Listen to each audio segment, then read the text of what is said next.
All meeting to order from the absent. This is the first thing on the agenda this morning, Mike Kueny, our county engineer. Got a few things going. First of all, the no winter maintenance resolution. I see you scratched a few of the roads off there. Yes, that was for your discussion about the power lines. We looked into that. So we went through with the electric companies and verified a couple of them. And that should be a list that is complete. Okay. With no winter maintenance, so. Pretty much the same as last year. They've been updated, and that was the whole exercise that the staff did, was to update the no winter maintenance efforts so that we weren't maintaining roads that had no Cross track didn't need to be. yes, exactly. So And will those be posted on the webpage for people? we can post them on the webpage. Just make note of that, and then also the signs will be put up here as soon as I can get our sign. Yep. I move to approve the resolution for winter maintenance. Second. We have a motion and a second for the winter maintenance resolution. Is there any further discussion? If none, it is a resolution. Mark? Aye. Billy? Aye. Mark? Aye. I also. Can you talk about what that is? It is what you're going to do or what you're not going to do? So in the winter, what we do is there's enough snow, we send out our butter graders to push snow off of the gravel roads. No winter maintenance basically says we're not going to send our motor graders to these roads. It saves time, fuel, and basically those roads are mostly pass-through roads or unused dead ends. In one case, one of them's just some barn effectively that they use only in summer. So There are 10 roads and there's nobody who lives on them and no livestock on them and now no power line issues. So Thank you. yeah.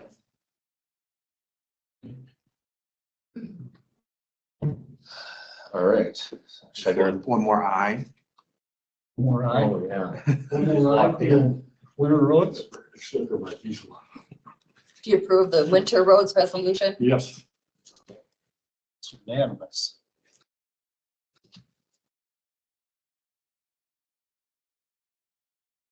All right, so I'll go through my report.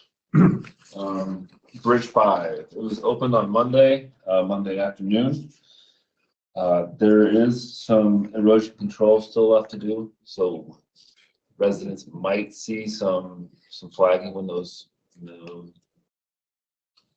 hydro mulcher comes in, when the silt fence goes in. Bridge 208E, I had another draft set that I'm working on, so we will get them submitted. They need to get submitted by the end of the month for the February letting. W14, River City, that W14 open. We have one intersection is left to be paved. Small amounts of concrete work around the manholes and things like that will be done in Fort. Center line striping for Spillville to Ridgeway is done, and the fog line striping may have to wait till spring. It depends on the shouldering, how much shouldering they can get done and when the shouldering can get done in the weather. I just want to say a special thanks out to the crew with Bridge 5 and with W14 going at the same time. Lots of overtime, and that was a big push to get all of those done. Subdivision data is gathered. That's the same as last week. Union negotiations, same as last week. FEMA category A debris has been burned. The embers are cooling before final transportation to the landfill. That's new. Ridgeway shop improvements is same spot it was last week. There was an SS4A meeting occurred on Thursday. It's a monthly meeting. I was not able to attend that virtually. I received over the weekend the slides and video of it. So I'll be watching that here today. Staff and crew prepared the no winter maintenance resolution that we agreed to just now. Bridges for the rail car bridges I looked into, received replies back from Missouri University of Science and Technology, University of Wisconsin-Platteville, and Iowa State University. I will be in further contact with them over the next couple days and weeks. Something that new that came to my desk last week was a memorandum of understanding that I had to work on with the state of Minnesota. Basically, they want to make sure that Minnesota has its own bridge inspections for all of the bridges that share the border with Iowa. That means that I have to coordinate the township agreements that we have with inside of Fillmore County and inside of Houston County. So all that's being coordinated in the background. Not hard, it's just a little bit of Is it time. just two bridges that cross the border or Oh, there's that actually sit on the border? 7 or 8. Yeah, and then what they count as a bridge is not necessarily what we count as a bridge. So there's a little bit of you only counting bridges anything over 20 feet in span length.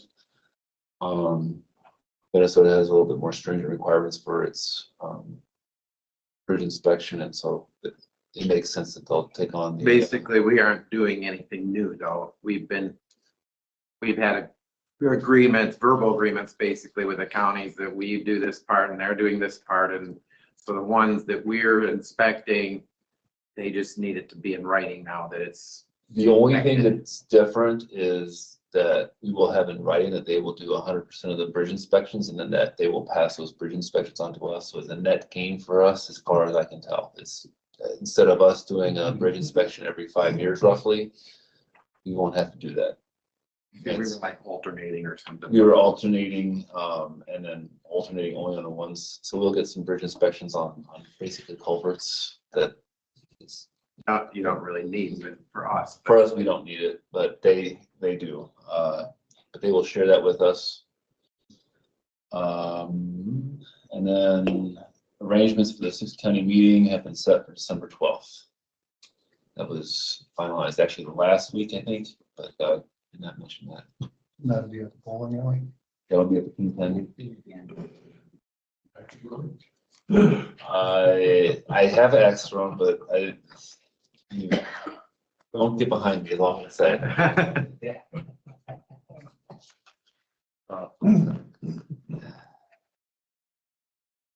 Any questions? There's extra time to, this is about things on the agenda. Rachelle was meeting with Alameda County first this morning, so she couldn't be here till 10:45. So there's just some extra time in your agenda this morning, so. Would you ask Mike Shimmick if he would take and show us where the property line is between recycling and the storage building next door? We have that stretch along where that ditch is. It goes through there that we see if that's all ours to clean or what. Even with Mike. Okay, If you could actually go out and put a flag on yeah, it'd probably be a laugh. Yeah, just. Okay.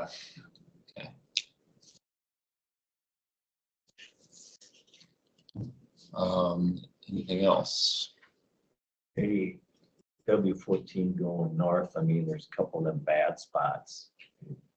I don't know if we can, because I've had a few farmers break or crack rims and stuff. I mean, it's so rough on combines. Two of them. Are you talking about W14? W14 North of Ridgeway. Yeah. I don't know if there's a couple of them spots, the guy could. I'll talk to a couple of them farms, see. Yeah, That's just a bad. the first time I drove that, I said, why wasn't this included? Yeah. It wasn't included and there's some history there. Yeah. Yeah. That stretch has been more recently done than the other Yeah. stretches. Yes, it has. 20 years old or a little. It's less than that, I think. I think so too, and Yeah, I mean, I get a lot of complaints on that. Yeah, I don't know if the base was wet or something, and it just is. as far as I can tell, that I would have liked to have included that on that's grant that I had worked on before, but didn't fall into the criteria. So I trying to get something else paid that fits the criteria. So, but I agree Yeah, that's something's gotta be. that's as bad as The water, it's one of the worst roads in the county. I would, yes, if it isn't. yes, it is. I mean, I've had two farmers for sure. I mean, they've cracked rims. I would love to get that one done. So, I know. Yeah, We it's. have some competition. No, you gotta drive down before. Nobody, workers will drive. And the gravel is north of the paved areas even routinely, and so I'm aware that that's a difficult road. Yeah, it's, Looks like they were able to fill that hole in on B 32. Yes, I sent that out pretty soon after we discussed it, Thank you. so. Anything else? I had a conversation with Mike Christopher at about 3:48, just like you did prior to. Okay. You know, talking about the blading and Yep. so forth. And maybe blading school for some of our operators may be helpful, but that's hard to be determined. If I'm remembering, Mr. Christopher, that was when it was really dusty and we were not blading so we weren't stirring up dust. Yeah, I think part of it is too, is when when the driveways are going uphill, they're still cutting the crown, they're cutting and leaving some section along there that's tougher for some of the people to get out of their driveways. But it's hard to, they do earthwork and he owns and operates a blade himself. Excuse me. So he's pretty particular about it. What do you got? Oh, I wanted to compliment the engineering and road maintenance crews on Freeport culverts. The one by the trailer court was really plugged up and that got taken care of in short order a few months ago, and now the one downtown was plugged up and it's clean as a whistle. So they've done a good job. It probably helped the flooding in the Freeport when it happens. Thank you. You're welcome. That the one that was downtown, as you say, was done a couple, say 3 weeks ago, 3 weeks Yeah, ago. There was some folks that were concerned and I took pictures and I sent them to you and you put that over to Mr. Kubitschek. Mhm. He'd taken pictures after he had the job done. I hadn't been down there for a little while. Yeah. So that's a good job. Yep. Thank you. It's pretty full. It was, and it had, it was one of those things where you'll get to it, and finally we did, so. Anybody have anything else for Mike? Where, Michael, one other thing that just comes to mind is when you come down the hill off of Golf Course Road in intersection with B16, there's a evergreen in the right of way right there that kind of, unless you really get your nose out, it blocks your view to the east down B16 to see oncoming traffic. It might be a good idea to Work order on that. take a look at that. that where the deer are? No, they like to be up on top better. Except for the one that left a piece on my hood. Yeah. Oh, Lord. It's mine. I think I'll keep that piece out here.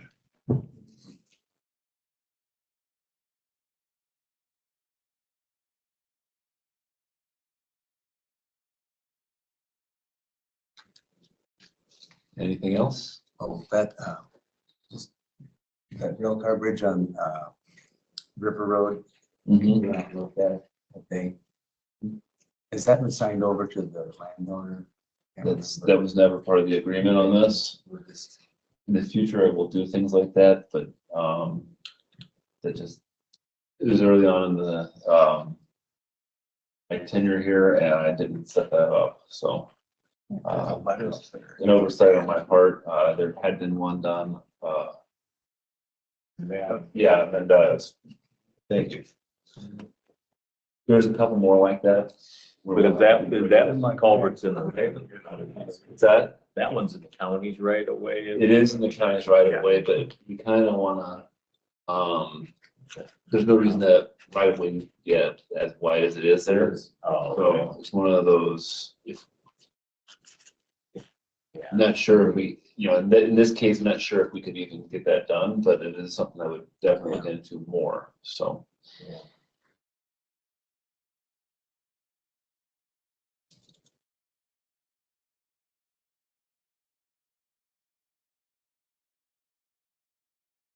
Now that the Otter Seal has had a chance to settle in out there in the north, is that looking like what you expected it to be?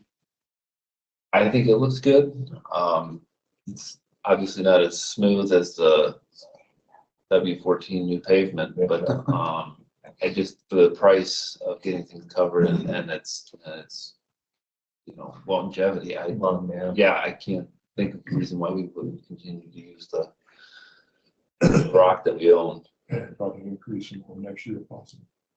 I'm still looking at, B32, doing an Odyssey on going from Austin to Fort Atkinson, so there's the, That would be worthwhile. so. I think it's turned out nice. I mean, Okay. overall, it's a smoother road and I've had, gravel's gone off the shoulders now, so it's good. yeah, I've had mixed, compliments and complaints on it. Usually the compliments are coming from people who are pretty pragmatic. Some of the complaints are that they want something nicer and I just, it's one of those, bang for the buck kind of things. Yeah. So Because that was sealed 10 years ago, probably. I think it was even longer than that. We had an excellent, life out of our previous, chip seal, so. Any other questions?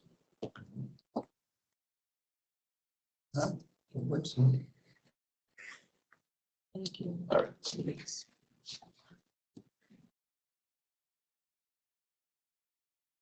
Consent agenda?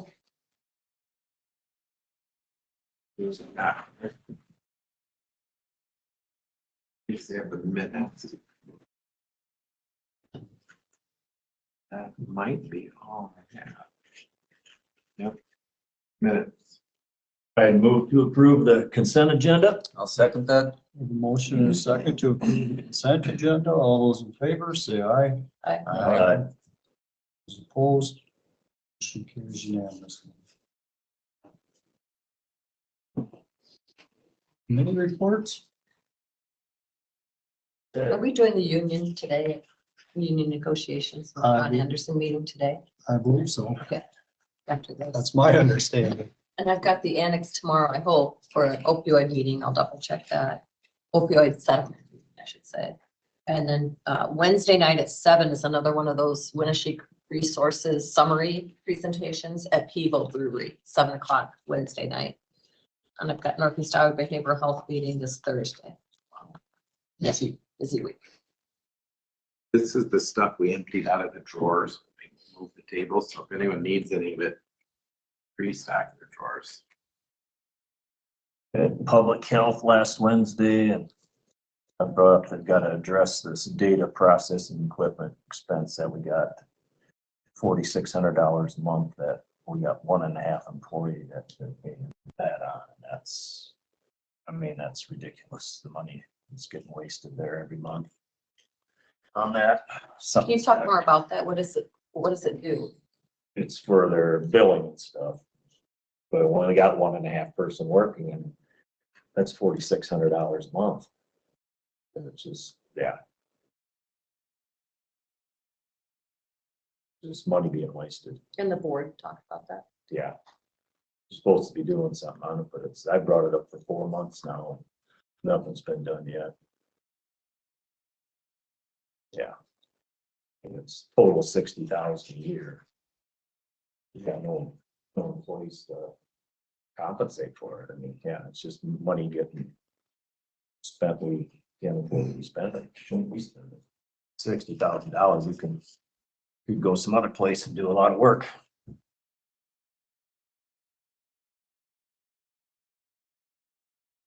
When was DHS, the computer days or tech days coming up? It's supposed to be this Friday. Friday. So we'll have a better idea based on. Yeah, they're gonna do a hands-on walkthrough. Good. They wanted to come up and just get another.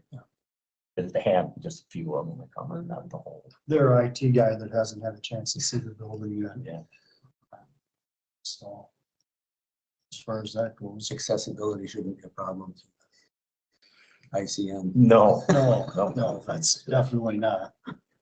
Yeah, so hopefully they can get it moving. Something done.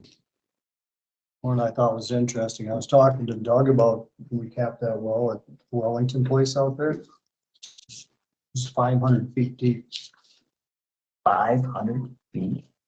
Yeah. He said he was simply amazed. River bottom, 500 feet on the river bottom.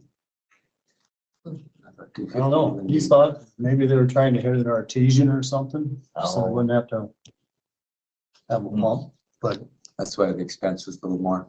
yeah. Take a little more than Over these. You thought 160 would be plenty. Down there at the bottom. Does that give you, does the newspaper, the information that's for people to apply? And publish that through, just so you know what. So some folks will probably want to renew their term, but anything highlighted on the sheet, and you're welcome to take one if you'd like. These are openings coming up or possible openings on boards and commissions for the county, including Board of Health, Upper Explorerland Regional Planning. Pioneer Cemetery, Historic Preservation, Conservation Board. So you're welcome to take one of these if you'd like. And apply for them. And like I said, some people may want to renew another term, but here's where people are up for a new term. And they would put the applications in your office. Well, And what We do they have, do? we have blank applications available in our office and they're available online on the website. What do they do? I think I had it due December 6th. So that you can start looking at them to make appointments on the night. Did I understand right that public health is down to only 1.5 days? One's a home health care and one's a home health care aid. Well, and that includes this done, No, that doesn't include her. but there are no, There's 4 total. there's There's one gal that's in the office, no nurses, just just Krista Krista, and health and home care aid and the office. And a building. Yeah. I handed out some suggestions for, as we approach our budget session, that I think that we should consider. It'll help give us a little better input and a little better opportunity to review. And I'm suggesting that we ask for the budgets 2 weeks before we hear them so that we have a chance to go through them and have prepared questions. That'd be great. And the other part is, I'd like to see department heads give us some answers in writing so the public can see to some questions like this. And I put down a few suggestions dealing with, serving policy or action, serving the citizens to improve their interaction with their departments, what they're doing now, what they plan to do in the future with their current budget, how are they using their funds? And then finally, what kinds of changes or innovations are they proposing to improve their fiscal management along with good customer service? So I'd like to see something where they have thought that through and give us something in writing so that we have it and then it can be really given to the public or posted, whichever, so that people have a little better understanding of what's happening with departments that they don't really have any interaction with. Looks like a good idea. Yeah. I think it could only probably help the review process, especially by getting them 2 weeks ahead. Give them An opportunity to go through it instead of on the spur of the moment. I was planning to send out the worksheets to departments this week, so you wouldn't want any then to be on the agenda for the next 2 weeks. Okay, so not till December 9th. That would be great. That'd be a big I will help. be gone in a second, so. So this is just a suggestion. We may have some different, if you have some different ideas, we could certainly modify and change, but I just sat down and thought this would make it more available to everyone. Because we haven't done this before, I'm just thinking about department heads and time commitment and things like that.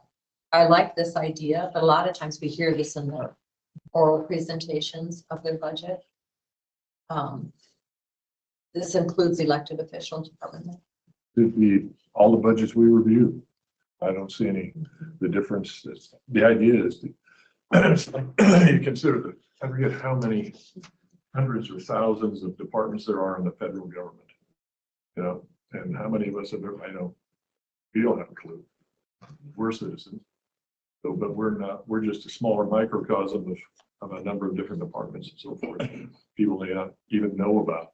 But if we have something that's explaining it or what they're doing or how can they do it better, I think that's positive. I think we'll probably just give them a heads up. So if there are some questions asked, that they would probably have an answer ready Yeah. for them. Yeah. If it's in writing, then if our media or anybody else wants to preserve it or see it or talk about it, I think it's all positive. Yeah. Sure, there's a little more work, but they're the ones that are thinking about their current budget, Right. living with it, and what are they going to be doing in the future. But some of the customer service things, I think we could probably improve on, or if we thought about it, we could improve. Just like what our committee has been doing with recycling, Yeah. trying to make that a better experience. Are the supervisors going to write something also about their view of each department or the function of that department? They're asking for in writing from the department, but it would be useful to the citizens to know what the supervisor's view of that department is also.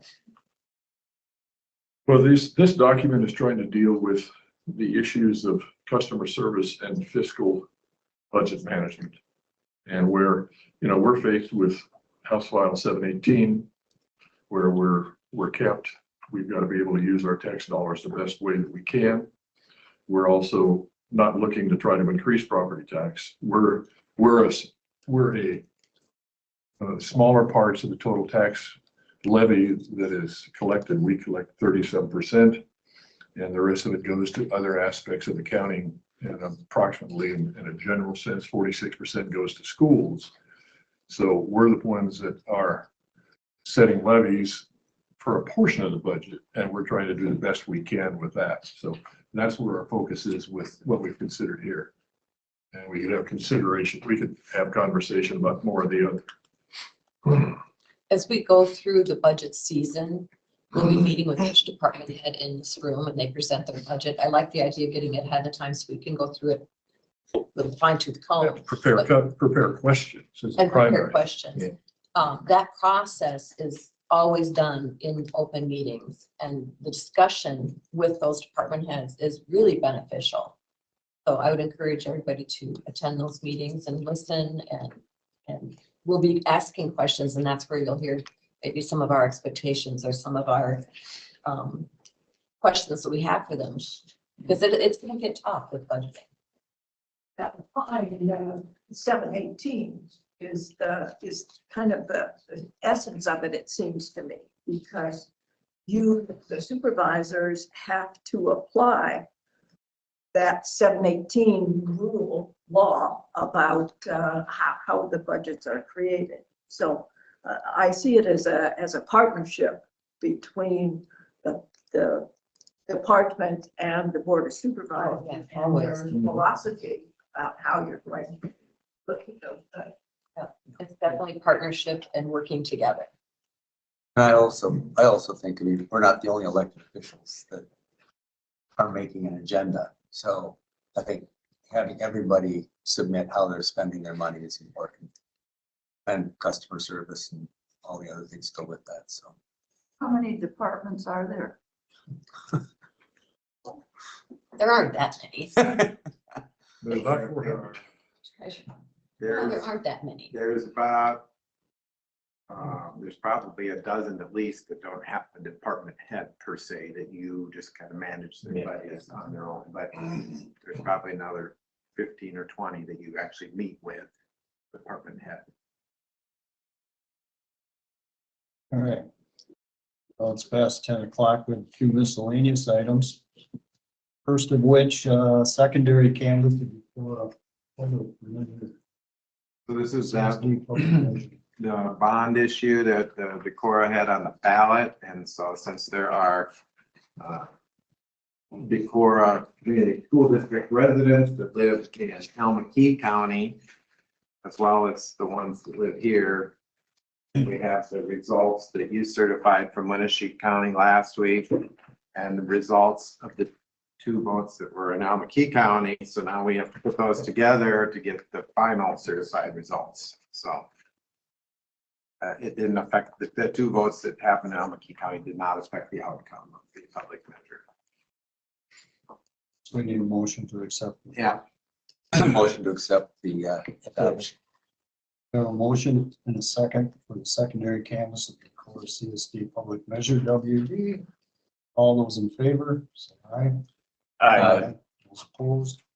Motion carries unanimous.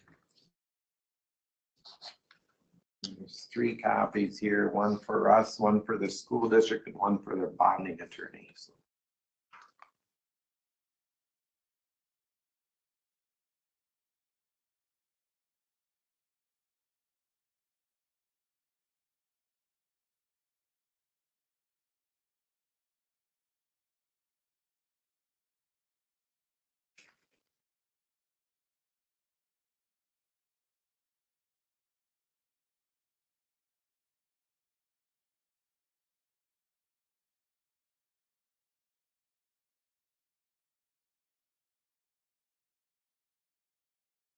My wrist is still sore from last one. Last week, I was just gonna say, how many did we sign? like 103 or 107 or something last week. Yeah. That was a fun day. It went fast. Thank you. I'm so glad you guys are so efficient.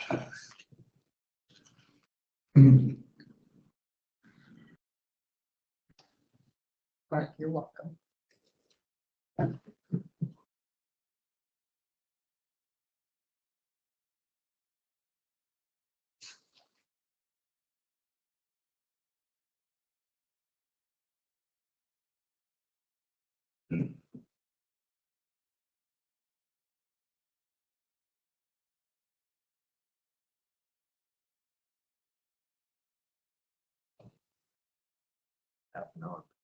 No, it was nothing nearly like that. Stretch it out.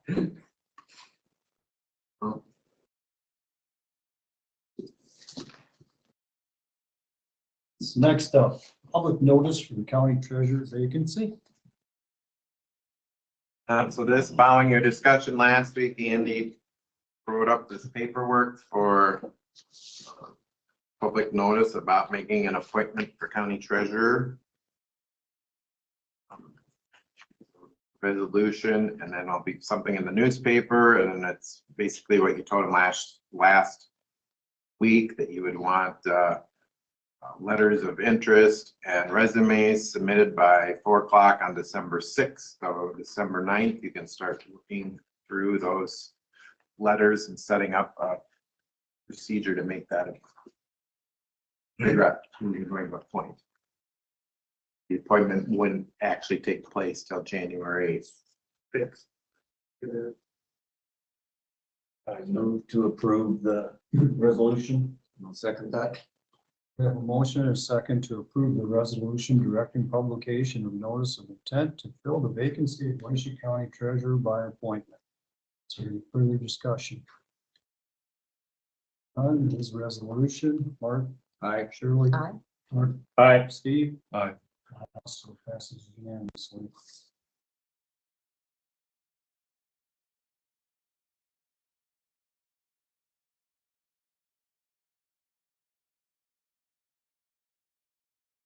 Next up, policy from recording Board of Supervisors meetings. Emailed out the draft policy as prepared. Andy prepared it, but with plenty of input from John Lupke and myself to make sure we have everything covered. Hopefully we've thought about all the different things. He went down this morning and said he'd hold off for a couple weeks because he's trying to get all the kinks and stuff worked out before we start recording. Yeah. So you could maybe, if you pass it, say that it officially will go into place, whatever, a date in the future. He said give But they could start as soon as they're ready, but the first couple might be more trial. trials. I can stay afterward and make copies of this procedure that we're talking about if the public wants copies. I have a question on that is, it mentions, that they're archived on YouTube. Does that meet our requirements for public record retention? Your knowledge, Ben? The retention requirement is, our official copy will be saved for a year, at least a year. How long YouTube keeps it or doesn't keep it is up to them. And it probably will be much longer than the year that we're keeping it. And I think actually we'll be keeping it more than a year or two, but that's going to be a minimum. That's once meetings are under some sort of litigation will be kept longer than. Right. Yes. Until that's resolved. But the issue was just simply, how do we do we meet the meeting retention? Yes. Whereas we can't rely on a third party vendor. Right. So that's why we'll be saving it in-house as well as on YouTube. Will we post a link to it on the county website? I would assume so. No. And it also does state that it will be put on YouTube within 48 hours of the meeting. So once we adopt this and it starts, if it's not in there right away that day or the next day, it's up to 48 hours after the meeting.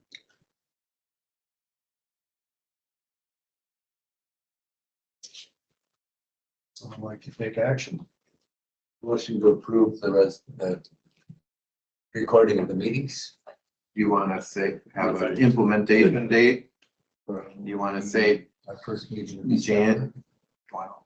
Or, He said a John asked, couple of weeks. John asked for a couple weeks. Yeah. at When, least. when available or by the first of the year? No later. No than that. later than No the later first than of the the first year. Yeah. That way if you have some things to iron out.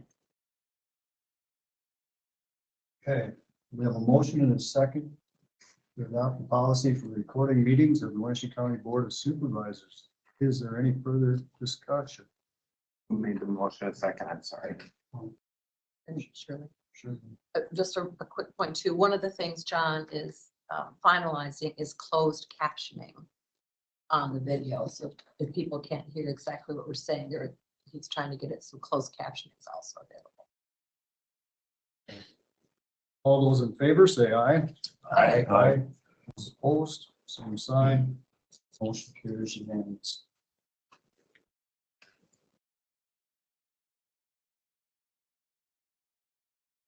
That closed captioning is going to happen in those 48 hours from the time of the meeting until it's posted. That's what, the goal, that's what yeah. I'm trying to do, yeah. That's the work to happen. Which, you know, puts that responsibility on us to speak up and speak clearly still. We still need to work on that, all of us do.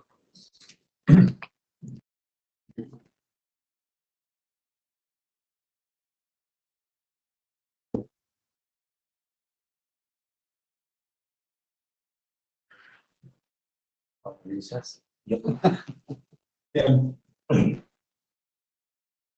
Who's gonna go get donuts? We'll be back 10:45. 10:45. Long way to Cresco to go find a good donut. I know. Probably. Are they closed or are they still open? Yeah, they're probably sold out by now. Have they kept the shop open? Yep. Good. Get there Saturday morning at 8:10. That's pre-picked through already at that point. Yeah. People Maybe know, one day, yeah, one Saturday. people know they gotta get there early. It was a little after 8. They had to wait in line. Kind of like going to the depot. It's worth waiting. Yeah. Newburgh Vintage Market.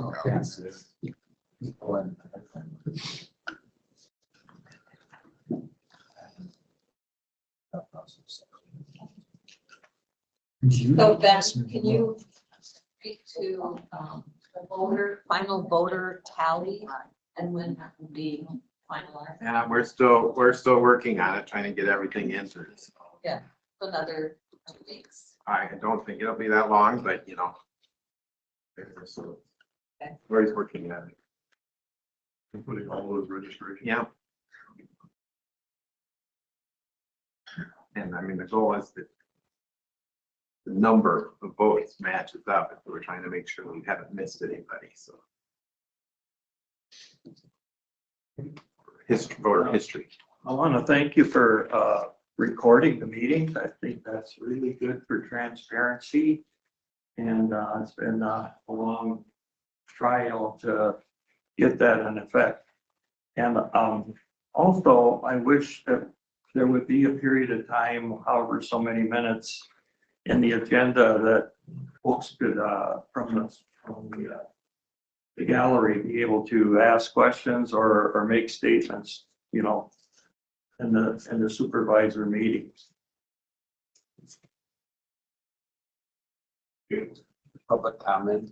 Yeah, public comment. It happens in many boards, public boards, Some counties do it and some counties don't.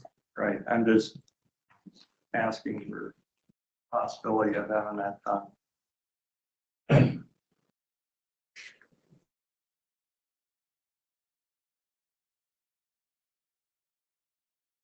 It's been discussed.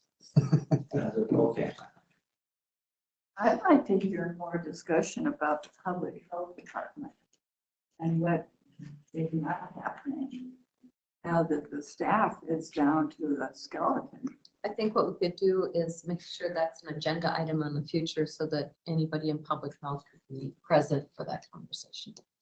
Because they're not certified anymore. They had to uncertify because she didn't have no employees. So now we are uncertified, so now we can't take Medicare, Medicaid patients, so everybody quit. They just quit.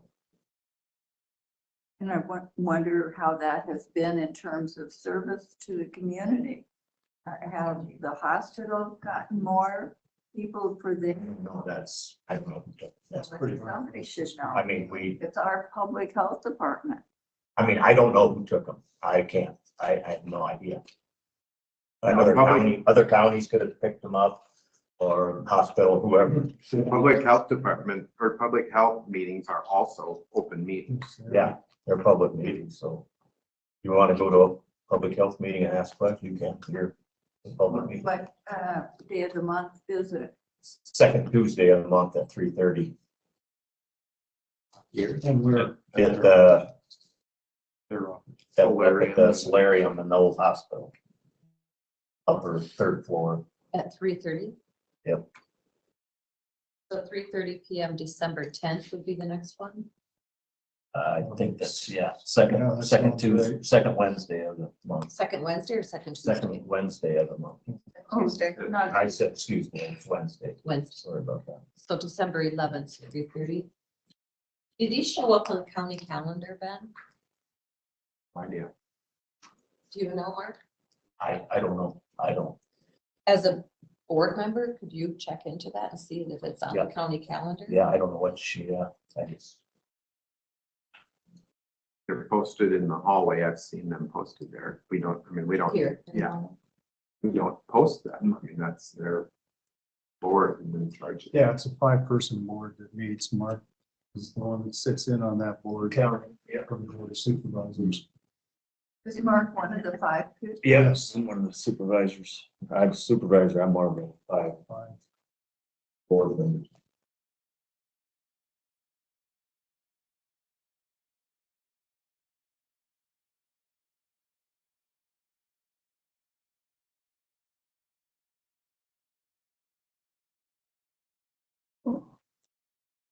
It is on the county calendar. Thank you. Whoever put that in the chat. And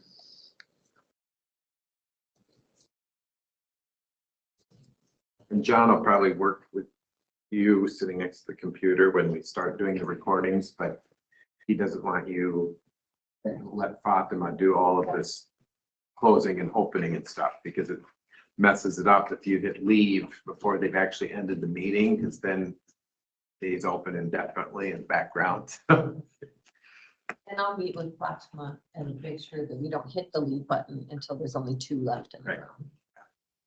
So yeah, they do have some procedural things to Yeah. make sure we're taking care of. And there'll be some announcements that we have to state and have posted here. Just beyond the door, it's going to be by attendance, you're surrendering your rights to privacy.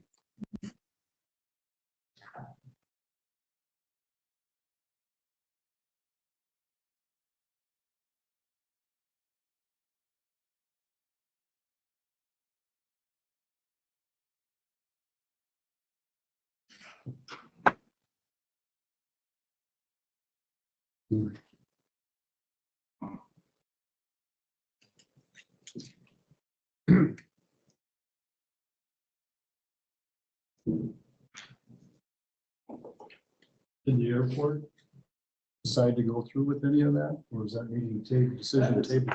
All up to the FFA announcer. The meeting didn't even come to a quorum for like 20 minutes. So nothing happened. Okay. All up in the air. No, nothing. Good headline. Report status up in the air.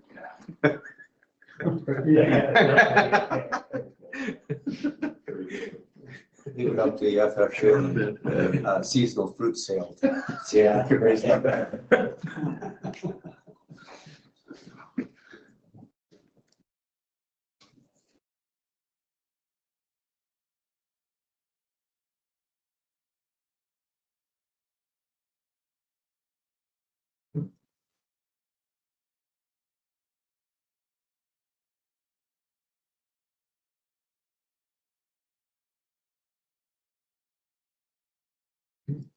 You want to report anything about our interviews? Or update on anything we're going on there, Mark? Yeah, with our recycling review, we did interview candidates for the driver's position. And the driver's position now is more maybe than in the past, mixed. We will also be doing floor work and stuff like that more too. These are full-time positions. We're hoping to offer 2 positions for that. We have more openings than that, so Does the job description need to be changed at all? it was kind of in. Yeah, it's pretty well, I think it's pretty well defined because, we've always got the aspect. Duties as Duties as assigned. But I think the overall idea of creating the ability to cross-train and everyone understands all of the different job functions and they're not just put into one spot forever. Yeah. I think that's a real positive move forward. And there'll be, I know probably whether Malcolm is discontinuing the curbside recycling that they do pick up. So that will be changing drop off site volume probably. I don't, if Shimmick is still doing it or not with theirs, but Malcolm sent out a letter. December is their last. They can't get help. So when are the new positions starting? The goal would be, well, obviously, Evan, who is working technically under conservation, but through solid waste with recycling currently. We're looking at probably the 3rd, I think it was in December, that Tuesday. Coinciding with Evan's engagement, more fuller engagement at recycling. Yeah. So that they're coming in under his So, leadership. Yeah, the new, if these are offered and they're accepted, the new drivers would start a week after Evan, kind of that following Monday, just to give him time to figure out what's going on. Was he in the interviews? Yes, he was. So he's a big part of that decision. And we had great candidates apply for the job and we were very happy with And with the increased hauling that will start in January with the new rural waste schedule. Yep. So, And class? Yeah, another advantage of that is that with more licensed employees, we can better cover vacation, we can better cover sick leave, all those kinds of things. The scheduling will be So done. the scheduling is going to be much easier and we're not going to be trying to come from behind. somebody mentioned glass, we are looking into, everyone's looking into a possible for glass. We do have an offer with a company that's relatively local, I guess. They would not necessarily pay us for the glass, but there would be no charge for them to come pick it up and process it. It's relatively local, I'd say. I think their division in St. Paul would be picking it up. And the representatives from that said that the glass they bring in is basically back out in a remanufactured form within less than a month. So they're keeping it out of the landfill though. Well, so it would be keeping it out of the landfill, which is the ultimate goal, because we were using it for drainage medium. DNR won't accept that anymore because of its ability to puncture the liner. So they'd like to see the glass kept out of the landfill too. Yeah. And their ability to sort that and use that really meets the goal of people's effort to bring it into recycle as being fully realized. I mean, if you've ever used that brand of insulation that says eco-friendly, I think about, if I recall, maybe 30% of the glass that they receive goes to a company like that, who then uses that to reprocess that into fiberglass insulation. And so the whole circuit is going all the way around. They use AI sensors to sort glass, and it can sort out a 1/4-inch size piece of glass colored from different colors and clear as it goes down the conveyor. So they're one of the markets, because of the location to brewing and stuff, are the brown bottles. They're basically within, I think they said 2 to 3 weeks, they're back into bottles again. So it's I mean, rather than having to bury it or ship it halfway across the country, and those markets up for them are within less than 100 miles. And one's in central Minnesota, one's just across from Wisconsin. So I think if we can make it work, it's a good thing. I would think that there would be a large increase in glass volume when people know that it's. I mean, personally, I know it ends up at the landfill, so I don't bother taking it to recycling because I'm taking my garbage to the landfill, so I just take it there, so. But that's a big misconception with the public. A lot of them that brought glass to the recycling are under the impression that it was getting recycled.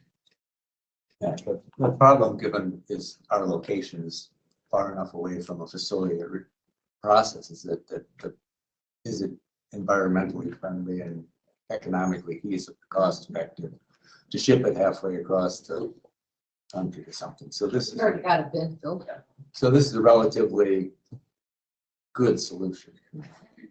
And that's not to say, as they get into it, that they wouldn't pay us something for the glass, but at least to start, it'll be, No, we don't have to haul it to the land. no, we don't have to We haul don't it. have the hauling cost, which was, several $1,000s a year that we were experiencing with just the hauling cost. And I think it's safe to say that going into the future now with recycling, keep an eye on it. There'll be changes coming on what we can and can't recycle as we look and explore new markets and new possibilities. Like with glass being the break even, I know I was excited about looking into potentially fives, which would be like yogurt, dairy containers, that type of thing. At this moment, there's, as far as I know, there's that one bin out at Recycle. And that's the only place to take colored glass. Is there thought or thinking to put more bins around town or along with the ones near the grade school? There is that potential. I mean, the one always red flag that pops up is people just breaking glass in those containers and flying around and getting in somebody's eye. Because folks already have used that service everywhere there's recycling bins. They put garbage there, they let things fly away, they don't break down their boxes. So if you add glass to that, it could get real messy. So, I don't know. but potentially Yeah. that could happen.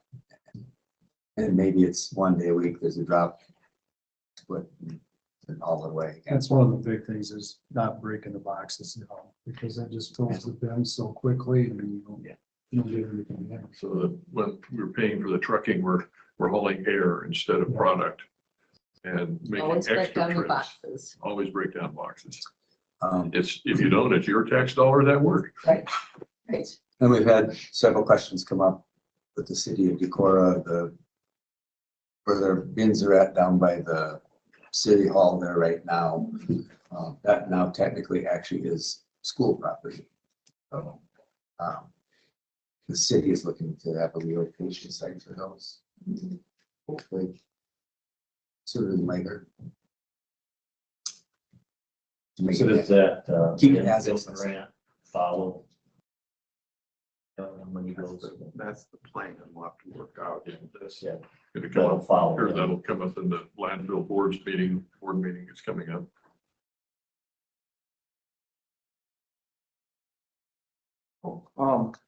Yeah, the embodiment of energy that's made, when you make glass is really needs to be considered. It's not just saving the glass and downcycling it. You can recycle it is much better in several cycles before you downcycle it into the ground for landfill.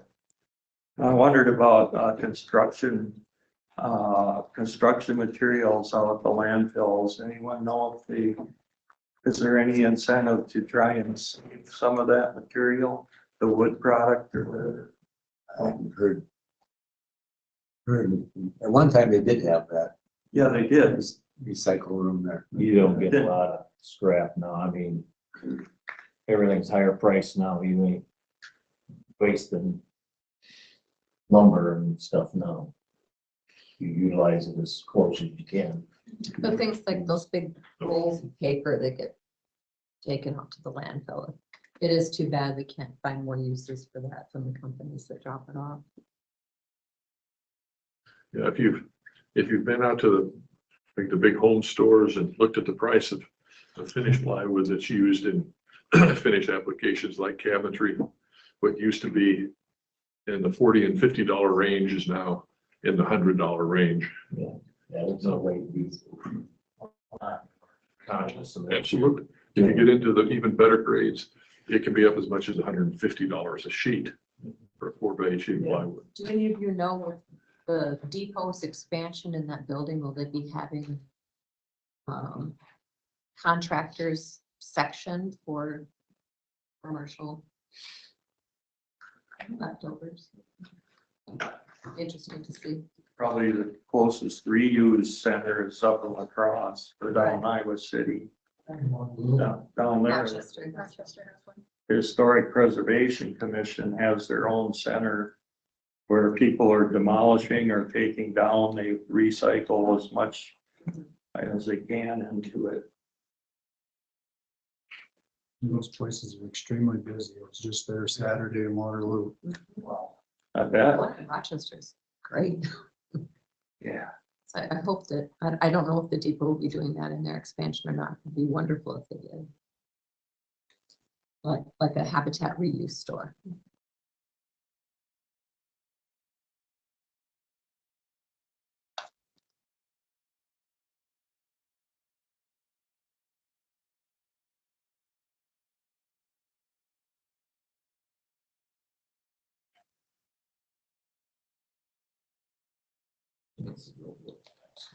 Yeah, Rachel really got it. You want me to go? No. Oh, We do, but we can't. great, great.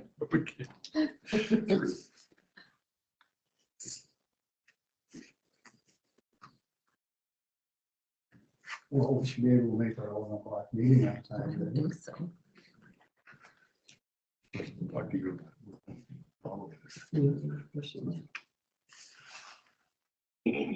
Copy of this one. It doesn't sure have to make it.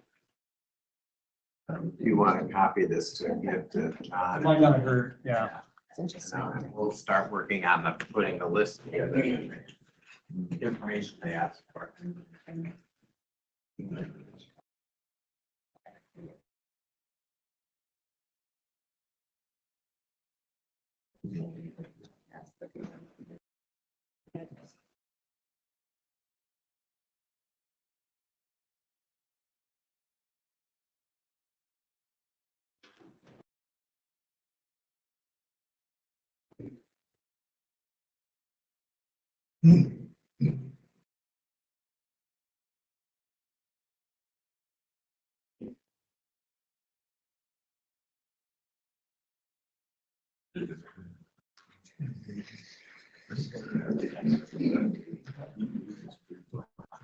Oh, yeah.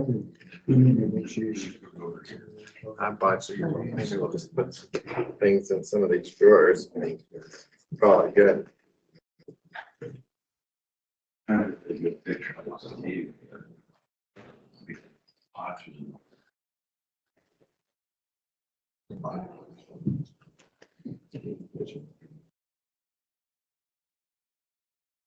Thank you. Well, you got some pens, you have pens in yours. I have nothing in mine because it's all out in the bag yet in my car. Okay.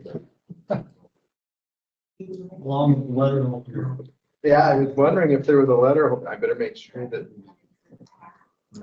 Man, here, just in case.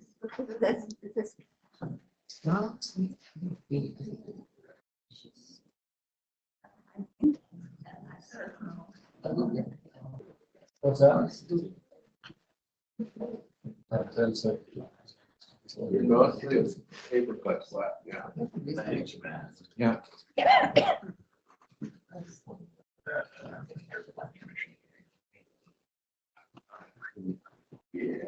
What'd you just put in mine? Some pen. Thank you. Yeah, I'm gonna dump Do you want to go in here? it. Garbage out, take your head sometime. Do we have some over here?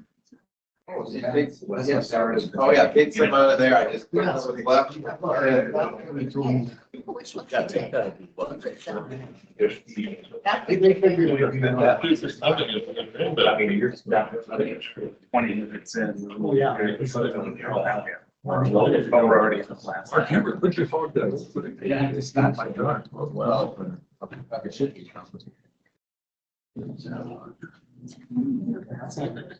Thanks, Beth. Need a copy. I already took some of them. You guys see it.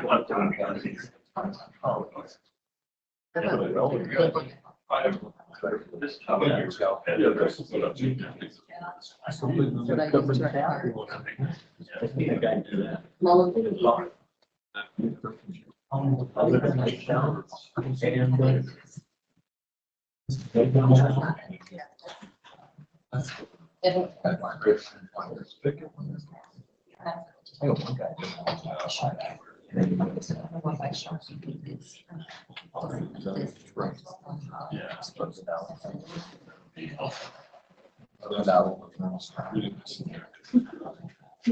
and do another.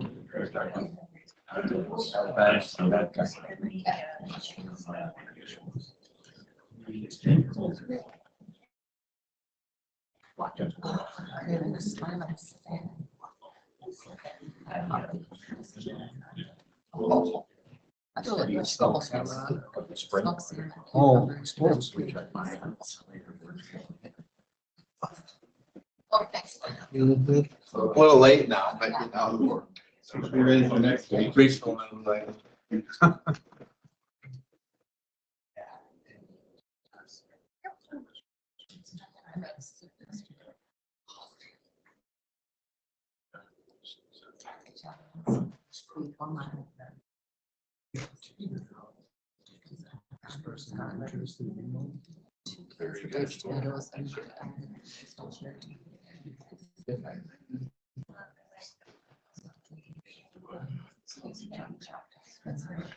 You know, it's time.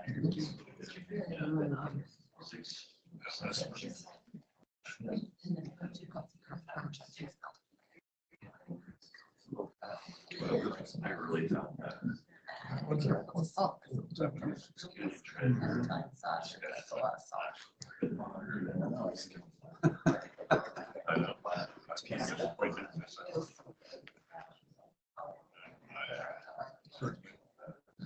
it is a whole. Yeah, yeah. I think they're all. Oh, they're all. And the star speakers. Oh, they see it.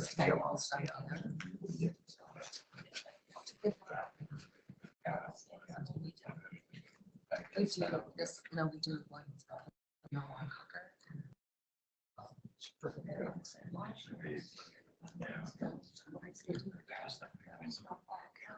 What on the higher? Almost the biggest thing that they Rachelle, do you have any handouts or anything we could start with that? Somebody. She's from upstairs, so give it to you when I'm done. Yeah, you could, yeah. It makes sense. They said they'll find a lot. They just said that kind of might have been. Is it good? Have movies that are. Recycling. No.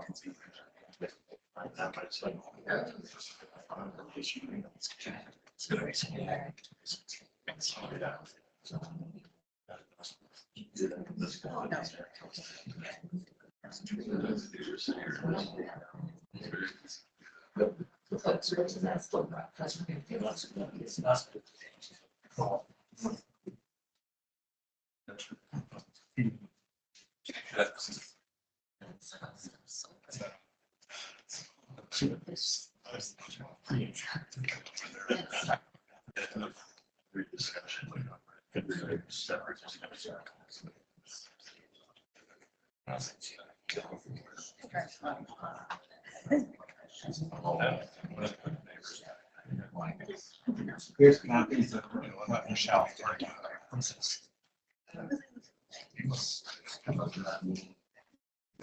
Cleaned it up.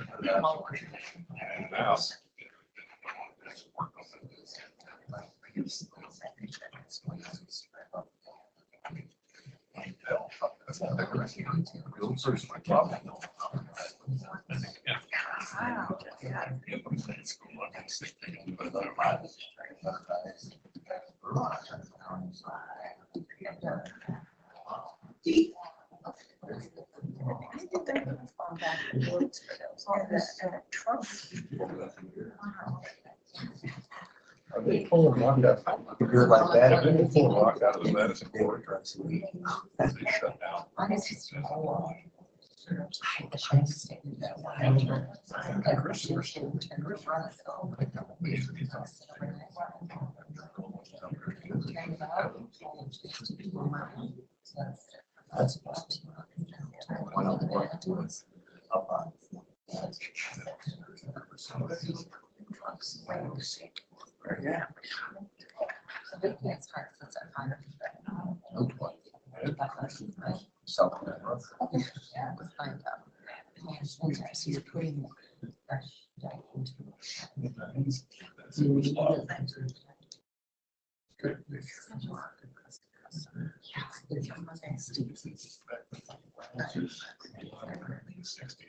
Yeah. So you have cover on the whole.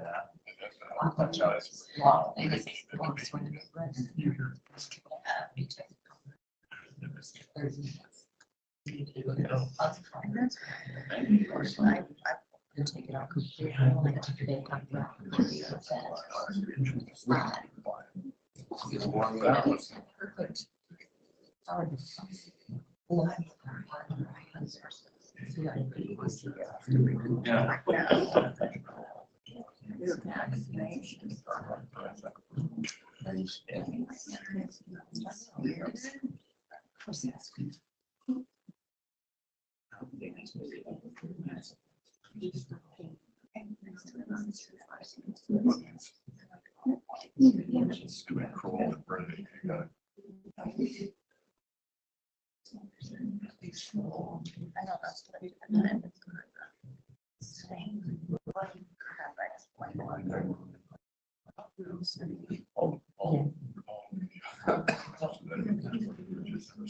That was good last time. It was. Our final agenda item, Rachelle, Howe, Upper Explorerland Regional Planning Commission Program Review and Budget Request. Thanks for having me and happy Thanksgiving to you all. It's gonna be here. I was at the way too soon. I know, I was at the Supervisors in Key and they were talking about snow. I'm like, oh, it is that time. Positive. Right, right. I did see a small town shop owner and I've always heard that if it snows, our downtowns do better because then people tend to like stay more local and that kind of thing. So I said, we'll bring on the snow then for you. So, but thank you for having me and thank you for your past contributions, membership to Upper Explorerland Regional Planning Commission. I have given the letter to Ben via email or mailed, maybe both. Yeah. And 1 year, I think we got mixed up, so I decided let's just do both of them so you guys are sure to have them. But at the August meeting, the board did approve a 2% or 2% increase for membership. So that equates to $18,913. And then the other, you can see on the bullet points at the bottom of the letter, again, the $18,913 is your per capita membership dues. And then it moves into the 3 programs that we talked about, the regional programs that you guys are paying your membership or your local match for. And that's Economic Development Administration Planning Grant at $3,800. And then DOT has not set their budget yet, so we don't know what 2026 looks like, but these are what the 2025 numbers were kind of at. So we don't know if that'll go up or down, but that's about where we're at with that. Some updates specifically for Winneshiek County. We're finishing up a wastewater treatment facility in Festina, which you guys know of. We're finishing up a wastewater improvement project for the city of Ridgeway. And then we continue to administer the Winneshiek County Community Foundation, which I think is so valuable to have those foundations within our region, each county having their own. And I think that's a godsend to some of our nonprofits. So we want to continue that. And if we could do more work in that element, I would love to. But we're doing Burr Oak and Fayette water funds, which you all know. Ashley's very popular in our office. A lot of people like to hand deliver them and they don't want to give it to you. They want to see Ashley. So that's good. It's good. Frankville water. Yes. Frankfurt Water, Borough Sewer. Yes, yes, thank you. And then we have one revolving loan fund borrower within the county of Winneshiek with our revolving loan fund business loans, so. We continue to work on daycare efforts in Winneshiek County. Howard and Elmekey did set up a childcare solution fund, and it sounds like Winneshiek, Stephanie Fromm has talked to us about that, and so it looks like we might be helping that effort. We do we've written a grant for some liaison research into the energy work, and we're working with SETI and with the energy districts in our region, and writing grants in that effort. We wrote the EECBGs. There's 2 of them awarded in our area, one in Decorah, one in Guttenberg. And then we're now working on the Winneshiek County Hazard Mitigation Plan as well. So as a total we have 70 to 90 projects in 1 year. But in 2024, we wrote $9.7 million. So if you want to take your membership rate, divide it by that, that would be your ratio back to our region. So I always get a natural high on writing grants, so I don't have to. Can you elaborate on how dues are figured? It's on per capita. Yeah, it's per capita. So you guys might be more, I can tell you, let's see, just due to your population. Yeah. Yeah, Understandable. yeah. Some efforts that. Maybe just review for everyone's knowledge what counties are in our region, which. Thanks, Ben. So we do cover Elmekey, Clayton, Fayette, Howard, and Winneshiek. And there's 17 councils of government across the state. We meet on a monthly basis. I do go to Des Moines once a month to meet with them. Wonderful peer-to-peer exchange. We do some projects statewide as well, that we write grants for the Iowa Councils of Government, and then we carry out some programs that way as well as doing our own programs. Each COG is made up a little differently. All of them receive funding as we do from the counties, and so much appreciated for that effort.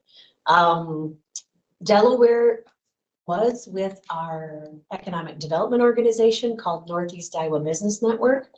So Stephanie Fromm is your executive director for your county.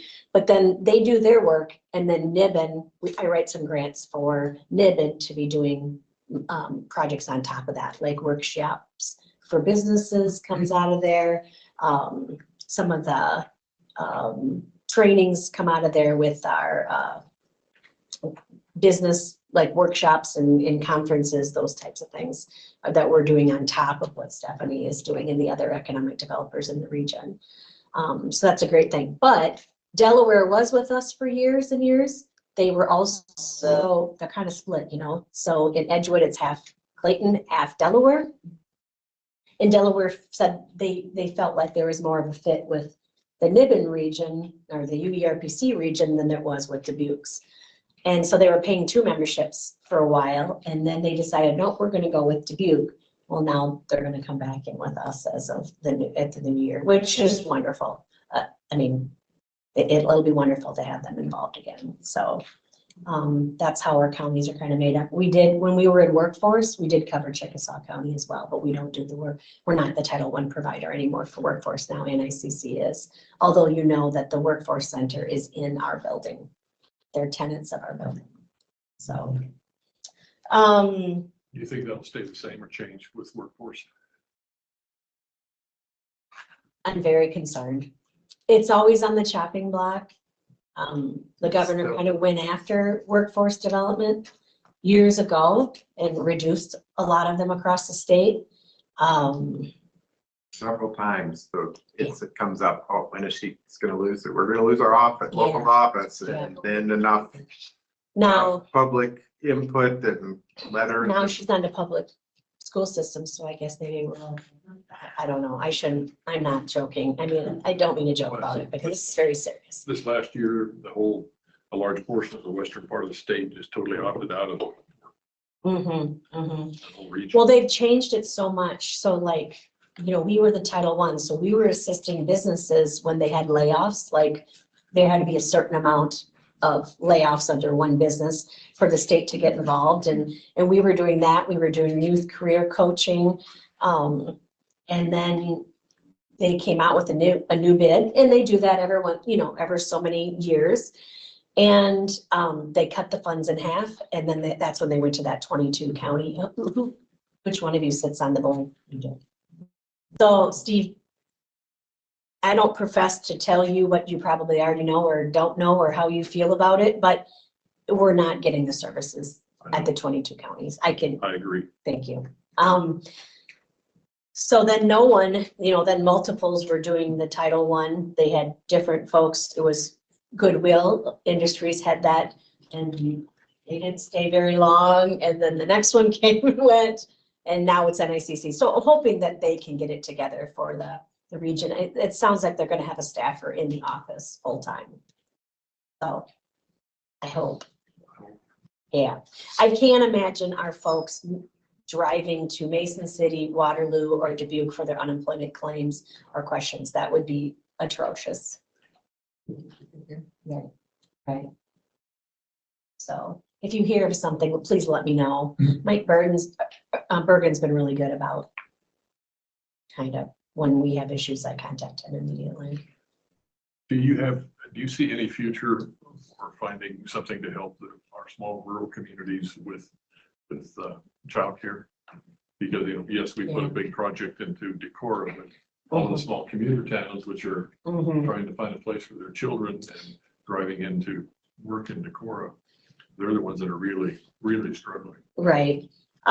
So that's kind of what I was talking about with daycare funds. Elmicky and Clayton put together what they originally called the Child Care Enhancement Fund. Now it's Child Care Solutions Fund. And so what they've done is they did write some grants with Health and Human Services, or Human Services and Health. I can't always get them mixed up, but they did write a grant for that. And it's going on its second year, and there's funding in there for 3 years for Elmicky and Howard. And then they went and started doing some local match efforts as well. Like one day I was at the grocery store in Fairway, and a grandma came up to me and she's like, I saw in the paper you're working on a childcare, and I know it's really hard to get for people to find daycare. So can you just wait, and I'm going to write you a check? So she wrote me a check for $8,000 that day. I was in Fairway. She doesn't even have kids that go to the daycares anymore. I mean, but she just understands it. So I think now I know Elmicky is going out and talking to the supervisor to their cities and saying, do you want to partner? I know Winneshiek had been talking to some business in the past too, like, do you want to hold 3 spots at the daycare? And maybe that's like an employee's benefit to working there.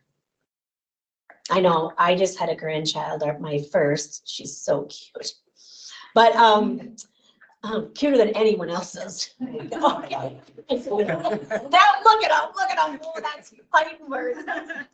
Save the picture. Cheesy. Yeah, right. Let me get out the picture. But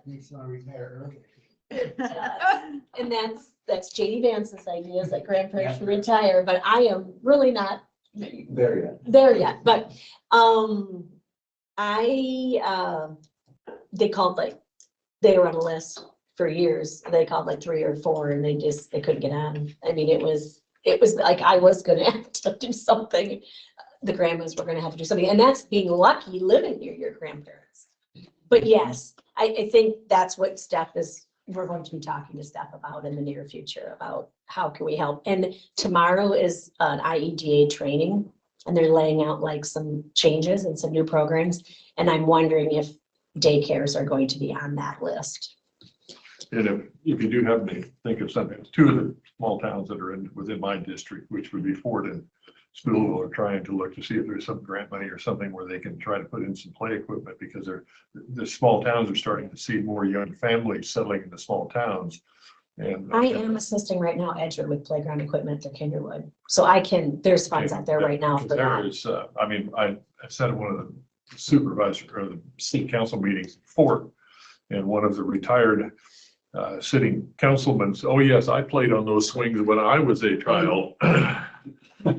You know, and this is really, I mean, this is another, and the small No, town. there's funds out there right now for equipment, so email me the name or come and see me. Yeah, I'm working with, like I said, Edgewood right now on that, so. The stickler is that childcare workers are not making enough money to have an income to. And that's why they're developing these funds, is so then daycares can, they give the money, the fund gives the money directly to the daycare, so you're in charge of your money. What do you want to do with it? Are you going to start people at a higher wage, knowing, you know, unfortunately, it might go away, right? But at least you got them employed for a certain amount of time. Or, you know, are you going to give them bonuses or stipends? We let them decide what they're going to do with that, which is wonderful. I mean, it's been able to keep some diggers. We did have a NIBID meeting at Sunflower the other day. What a lovely facility. But you're right, Steve. There is somebody in Lansing that worked in Prairie, I heard, and I don't know, there's 17 in-home daycares that have quit, that have retired in the last 5 years in Alameda County. And people are supposed to be paying 7% of their income to daycare, but they're paying 14%. So, but this person was driving from Lansing to walk on to drop their child off at the child care center there and then to Prairie every day. Can you imagine? What an expense. Right. To top it all off, yeah, Yeah, right, the extra drive, I mean, The just time time and money. Right. money, gas, yeah. right. So, yeah, very serious issue, yes. Yeah, I've seen the retirements in just some of the other small communities. It's getting harder and harder for people. And that happened here too. And that, you know, and Sunflower didn't create any new opening space basically for almost any of those people. So we're really still in that same crisis mode. Right. I sent you a notice, 2 notices. One was for December 5th, for a legislative event.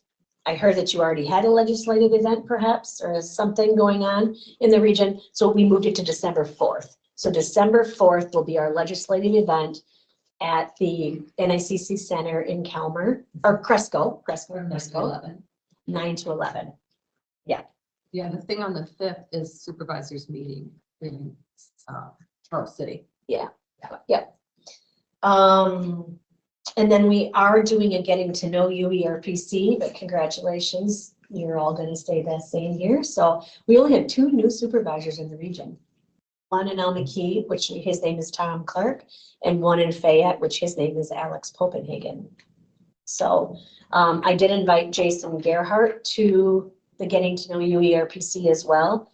Just so you know, there's 2 Jason Gerhardts. I contacted the wrong one at first. How'd that go? Well, you know what? He was super interested and I feel very accomplished because I educated him on UERPC. He works at the Owine School District and I sent him an email. I'm like, so sorry, I'm emailing you at work, but I need to get a hold of you for these sessions. And he goes, yeah, send me more information on it. Well, then he comes back and goes, this is not for me. Like, oh, so the other one is from maybe Strawberry Point. She's on the council in Strawberry Point. And I should have known that too, but you know, when you Google it and you find somebody, you're just check out. This is new board member training. New board member training on the 11th of December at 10. You certainly can you can come and meet them. You can come and learn more about UERPC if you'd like to too. There's always something to learn, right? We're lifelong learners. I might do it again. Okay, 10 o'clock. So many things. When is it again? The 11th, 11. December 11th at 10 o'clock. Yes, please. That's 11 to 10 a.m. Getting to know UERPC. And then kind of some of the higher level things that we're working on is once we do our legislative event locally, then I take those priorities to the Capitol, and that date for me is February 25th. And then we also have another date in March that I go again. So that's what you know, I'm trying to take the priorities that our region creates and then bring them to the state on many different levels and different timings, so they understand that. We were a NATO member, a National Association of Directors organization. We have been for years. So I wasn't very involved. Every once in a while they have a quarterly meeting and it might be this topic or that topic, so I might have jumped on, but I haven't been involved. I was asked to be a board member, so I joined the board in June. They meet 4 times a year, so I will be going to DC in March with that group and then discussing our priorities at a federal level. I feel it's time for me to kind of elevate my position in our region and our agency and you all, so I'm taking it with me. Thank you. You're welcome. But it's a great peer-to-peer. They have a data and research section. So it's going to help our agency with data and research. We can access some of their research, that type of thing. So I'm pretty excited about that and sharing with our staff when I discuss anything with them. One of their ideas, what I went to a training on, was any downtown commercial building that's open to have an open house. Like say this building's open, so you invite folks to come, people of interest, and then maybe you bring in a historian and say, well, this was the hardware store in 1900, and then it became a bank, and then it became this. But it just gets the public aware that this building is open, or somebody who might be interested in it. So I thought, well, what a cheap, inexpensive way to market it. But things like that is what I'm trying to bring back. I did give the county appointments to Ben. One was wrong, and Ben caught it. So that was good. But do let me, just like, you know, you're all talking about some different projects or some different group that you're talking with, please be my eyes and ears. You're different places than I'm at. I would like to know what's, you know, where we can help. And if I can't, our agency doesn't do that type of work, I'll hand it to, you know, RC&D or to some other agency that can. So we'll So find somebody that. I will find somebody. I will hunt them down. And our 6th county meeting, you know about, is on the 12th of December at the bowling alley down here at 9:30. Yes, I have a legislative training that I'm gonna be going to, but Aaron's going to be coming, but how fabulous that you're gonna be, you know, it's nice location. We had actually our office Christmas party there last year.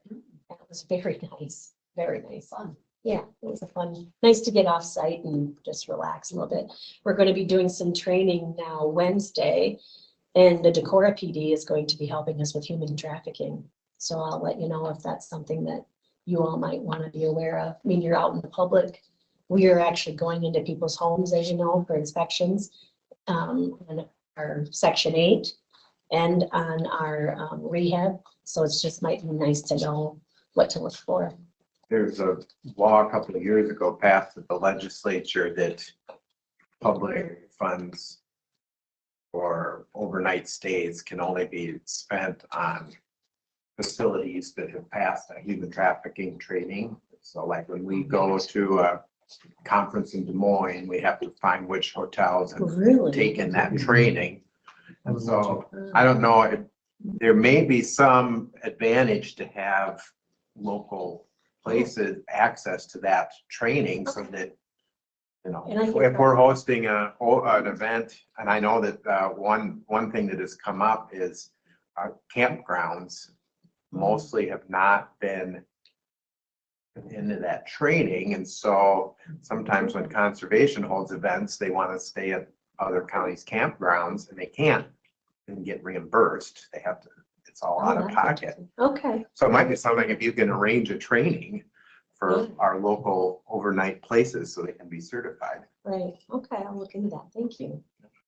Yeah, another thing that, and 2 grants that I was working on, they wanted an inclusion statement. And I was like, oh, we do inclusion training and discrimination training. So that's interesting. I've never been asked that, but we'll probably be adding something like that to our policy as well.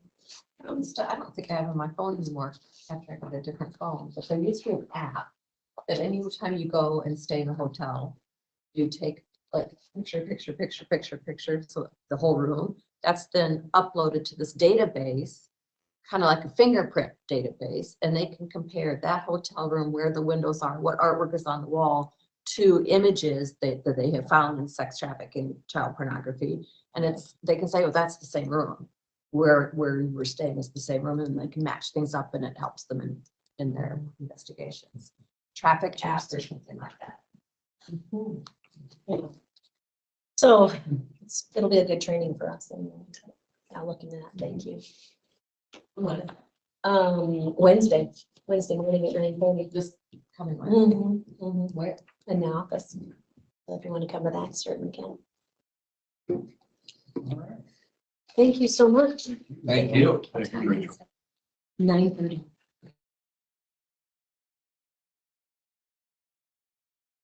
Thank you. Anything else? Anyone?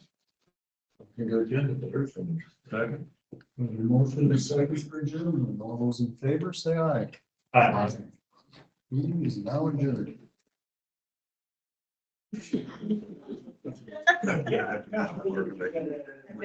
What's the season? Yeah. Now, for you guys. I will. Welcome back. Good day. Well,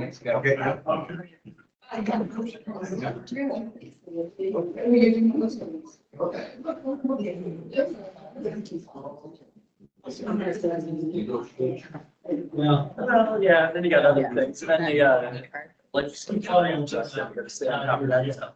That's gonna be. First one. I can say it's.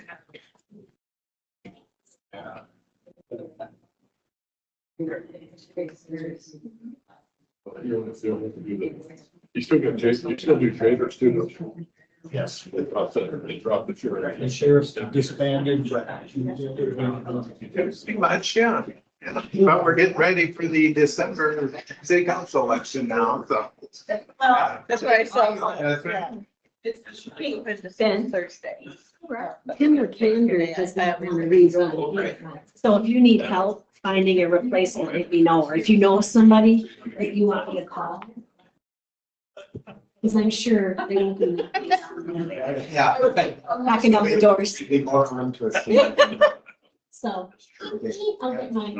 Anything. How's it going? Good. Good morning. Oh, boy. What's left of it? Not much, but make the most of it. Just got that today.